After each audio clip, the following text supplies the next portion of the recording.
Maulana Sajjad Namani. मरकजी हुकूमत है और मुल्क का मुस्तकबिल है। मरकजी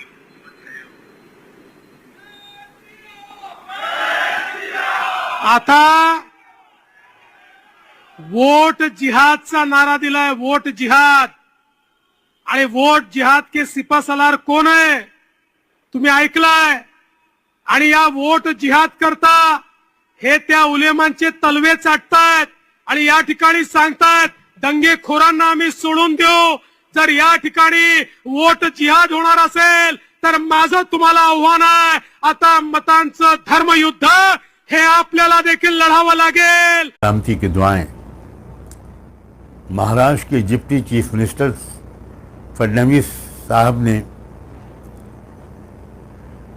एक ऐसा काम किया है जिसकी मुझे उनसे उम्मीद नहीं थी।